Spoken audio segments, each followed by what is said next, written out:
혈관을 통한 혈액의 흐름, 관을 통한 공기의 흐름, 치약을 뗄 때 치약의 흐름 등 생활 주변에서 유체의 흐름은 매우 친숙한 현상이다. 또한 산업 현장에서도 관을 이용한 반응기에서 유체 반응물 및 생성물의 유동과 같은 유체의 흐름을 많이 볼 수 있다. 점도는 이러한 유체의 흐름을 이해할 때 필요한 기본적 물리량이다. 점도는 유체의 끈적거림의 정도를 나타내는 물리량으로 유체의 흐름에 대한 저항을 나타낸다. 그림과 같이 상판과 합판 사이에 물이나 공기와 같은 유체가 들어있으며 이 유체는 X방향으로 흐르는 수많은 층으로 이루어져 있다고 생각해보자. 합판은 고정되어 있으며 상판이 V의 속도로 오른쪽으로 이동할 때 유체는 그림에서와 같은 속도 분포를 보인다. 즉 상판 지점에 층에 있는 유체는 V의 속도로, 합판 지점에 층에 있는 유체의 0의 속도로, 그 사이의 유체는 0보다 크고 V보다 작은 속도로 움직인다. 유체는 흐름의 방향인 X축 방향으로 힘을 받아 흐름이 생기는데 이때 유체의 층의 면이 받는 힘을 층의 단면적으로 나눈 값을 전단 응력이라고도 한다. 각 면의 속도는 Y축의 값에 따라 변하게 되는데 이때 속도가 가파르게 변하는 정도, 즉 Y축에 따른 유체 속도의 기울기는 전단 응력이 클수록 크다. 따라서 유체 속도의 기울기에 어떤 계수를 곱하면 전단 응력이 되며 이 계수를 점도라 한다. 점도가 클수록 전단 응력에 의한 변형에 저항하는 정도가 커진다. 관을 채우고 흐르는 유체는 수많은 원통이 양파처럼 층을 이루고 있는 것으로 생각하면 위의 경우와 원리는 같다. 즉 두께는 같은데 무시할 수 있을 만큼 아주 작은 원통이 지름을 달리하며 관의 중심에서부터 층층이 유체를 이루고 있다고 하면 관을 맞닿아 있는 원통층에서의 유속이 0이고 관의 중심에 가까울수록 원통층의 유속은 커지게 되며 관의 중심에 있는 원통층에서 가장 빠른 속도를 보인다. 유체는 전단 응력에 유체 속도의 기울기가 정비례하느냐의 여부에 따라 뉴턴 유체와 비뉴턴 유체로 나뉜다. 많은 종류의 유체는 뉴턴 유체로서 속도의 기울기와 무관한 점도를 가진다. 그러나 혈액, 타르, 플라스틱과 같은 유체들은 유체 속도의 기울기에 영향을 받아 점도가 변한다. 이러한 유체를 비뉴턴 유체라고 한다. 또한 비뉴턴 유체는 전단 응력이 바뀜에 따라 점도가 커질 수도 작아질 수도 있다. 한편 모든 유체는 온도와 압력에 따라서 흐름의 특성이 바뀐다. 뉴턴 유체의 경우 점도는 물질에 따라 속도의 기울기가 상관없이 일정한 값을 갖기 때문에 물질의 고유 성질인 물성으로 취급하지만 온도와 압력에 따라 그 값이 변하므로 뉴턴 유체의 점도를 말할 때는 온도와 압력이 항상 명시되어야 한다. 비뉴턴 유체 중에는 속도의 기울기에 따라 점도도 커지거나 작아지는 것들이 있는데 속도의 기울기가 커지면 점도도 커지는 유체를 팽창성 유체라 하며 속도의 기울기가 커지면 점도가 작아지는 유체를 유사가소성 유체라 한다. 또한 비뉴턴 유체 중 전단 응력이 특정한 값 이상이 되어야 유체의 흐름이 일어나는 빙업 유체도 있는데 빙업 유체는 뉴턴 유체와 마찬가지로 점도가 상수이다. 대표적인 빙업 유체는 치약으로 치약을 튜브에서 짜내는 경우를 생각해보면 물과 달리 일정 크기 이상의 힘을 주어야만 치약이 흐르게 됨을 확인할 수 있다. 반도체와 도체를 구분할 수 있는 중요한 기준 중 하나는 온도에 따른 전기 전도도의 변화이다. 도체의 경우 온도가 증가함에 따라 원자의 진동이 커지기 때문에 전자의 흐름이 방해를 받아 전기 전도도는 감소한다. 반면 전자가 특정 에너지 구간을 뛰어넘어야 전류가 흐르는 반도체 물질은 원자의 진동보다도 전자의 에너지가 중요하여 온도의 증가에 따라 전기 전도도가 증가한다. 그림은 반도체의 전자가 가질 수 있는 에너지를 보여준다. 반도체의 원자 가디에 있는 전자는 에너지를 받아야 전도띠로 이동할 수 있으며 전도띠로 이동한 전자의 흐름이 전류이다.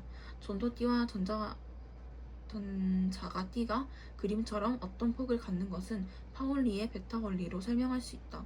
어떤 물체를 이루고 있는 원자의 전자들은 같은 에너지 수준을 가질 수 없는데 이를 파울리의 베타 원리라 한다.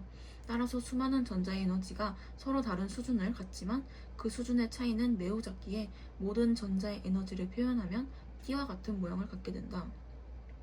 도체와 달리 반도체의 원자가 띠와 전도띠 사이에는 전자가 가질 수 없는 에너지의 수준이 존재하는데 이를 띠뜸이라고 한다.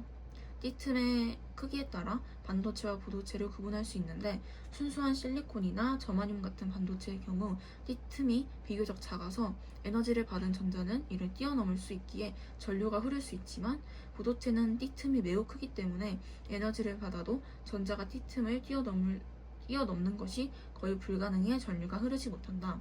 반면 도체는 띠틈이 존재하지 않아 전류가 잘 흐르는 물질이다. 순수한 물질로 이루어진 반도체를 고유 반도체라고 하는데 실리콘과 저마늄의 띠틈은 각각 1.122V와 0.662V이다. 이러한 고유 반도체의 다른 물질을 소량 첨가하여 고유 반도체보다 전류가 더 잘 흐르는 불순물 반도체를 만든다. 불순물 반도체는 N형과 P형 반도체로 나뉜다. 고유 반도체의 인과 같이 최외곽 전자가 5개인 원소를 소량 첨가하여 N형 반도체를 만들 수 있다. 이내 전자 중 4개는 실리콘과의 결합에 쓰이고 나머지는 잉여전자로 존재한다. 이 잉여전자는 핵에 느슨하게 결합하고 있으며 잉여전자의 에너지 준위는 실리콘의 띠틈에 있는데 전도띠에 비교적 가까운 곳에 있다.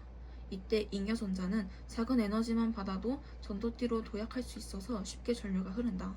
예를 들어 실리콘 띠틈의 에너지인 1.122V에 4% 정도인 0.042V의 에너지만 가해도 잉여전자가 전도띠로 도약할 수 있다. 이때 잉여전자가 차지하고 있던 에너지 수준이 주계준이다. 반면 고유 반도체에 붕소와 같이 최외곽 전자가 3개인 원소가 소량 첨가되면 P형 반도체를 만들 수 있다.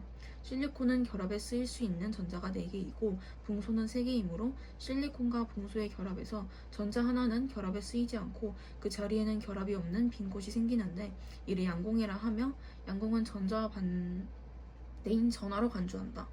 실리콘에 있는 전자는 양공 자리로 이동할 수 있기에 이동한 전자의 자리에는 양공이 생기게 되는데 이러한 일이 계속하여 생기며 전류가 흐른다. 이때 양공이 이동하는 것을 볼 수 있으며 이러한 양공의 이동에 의해 전류가 흐른다. 실리콘 원자에서 전자가 이동하며 양공을 형성시키는 데 필요한 에너지는 0.0452V만큼 작다.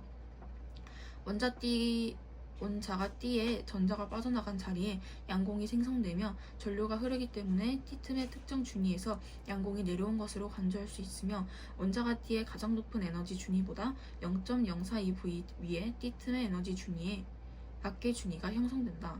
P형 반도체에서도 전자에 의한 전류의 흐름도 있지만 이것은 무시할 만하다. 고유 반도체와 불순물 반도체 모두 전기 전도도는 온도의 영향을 받으나 불순물 반도체가 보다 큰 영향을 받는다.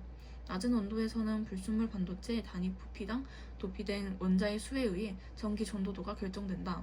도핑이란 고유 반도체에 불순물을 첨가하여 불순물 반도체로 만드는 걸 의미한다. 이니 실리콘에 도핑된 N형 반도체의 낮은 온도에서부터 온도가 올라갈 때의 전기 전도도를 생각해보자. 주계 준위에 있는 전자는 비교적 적은 양의 에너지인 0.042V만 받아도 전도띠로 이동할 수 있다. 따라서 온도가 올라감에 따라 N형 반도체의 전기 전도도는 증가하게 된다.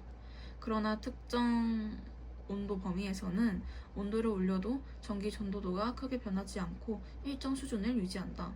전자의 온도 범위를 비고유 영역, 후자의 온도 범위를 고갈 범위라 하는데 이렇게 나뉘는 이유는 특정 온도에 다다르면 주계 준위에 있는 전자들이 소진되어 매우 미량만이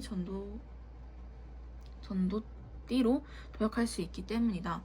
온도를 고갈 범위 이상으로 올림에 따라 전기 전도도는